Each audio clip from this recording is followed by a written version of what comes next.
Yeah. Yeah. Right So now, we is don't have the names. So not I only can't is say David the co-host to the show, but he's also our technical guy, producer, editor. whatever you want to call it. Everything that's that's Yeah. happening right now is because David understands it. I don't understand that. I'm a theologian. I'm not a whatever. Not very tech savvy. So I think it's funny because I'm not a theologian. both Actually, of I us, study theology. both of us, sitting here, in a way, have our own ministry. Yep.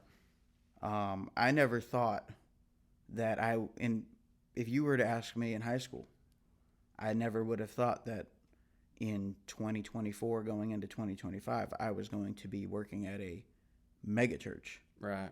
Doing the production that we throw. And that really what you've done there has really helped us understand. Yeah, definitely. What works here. And, even Corbin has asked me for ideas to help with the production here at Bethany. Right. Yep. But you have that you knew that you had that calling. Yep. When you hit that altar at Bethlehem Family Camp. Yep. You felt that calling on from the Spirit to go into ministry. Yep. I think it's very interesting. I don't think I ever felt a calling. The reason why I have the knowledge that I have that got me the job that I have is because I got into music with my buddy Jesse. Right. I got into music. We started making our music, and I wanted to get better at it. Right. And not only that, but the editing and the creation of the music is what I fell in love with, right. which is what pushed me to go to Full Sail. Right. Which in return is what gave me the tools that I needed and the knowledge that I needed to be able to get the job that I have at Harvest. Right. But even before Harvest, I was doing my own. I was in a form of ministry by being a groundskeeper at First United Methodist in Dothan. Right. And just from there going to another church. And I have to.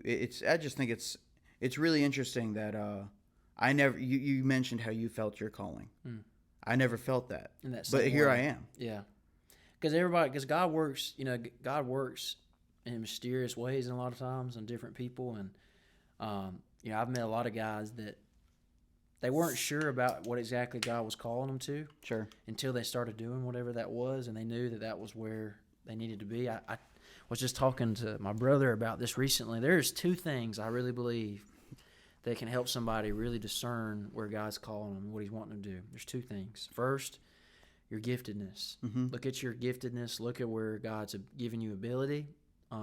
Obviously, this realm is where God's gifted you. Sure. And look to where your giftedness is, because we know, as James says, every good and perfect gift is from above. So look to your giftedness and look where God's given you the ability to do something. Definitely. But also look at your number two, your passions. Right. Because where's your heart at? Where are you desiring to serve? Because typically, not every time, typically your giftedness and your desires will probably line up. So same thing with pastoral ministry. I have a desire for pastoral ministry, and I didn't realize it, but God's obviously given me the capability to do it. I couldn't do it without Him. But sure. You don't know necessarily until sometimes you even do it, until you get into it. I had a friend of mine that was that exact same way. I was going to school with him at the college.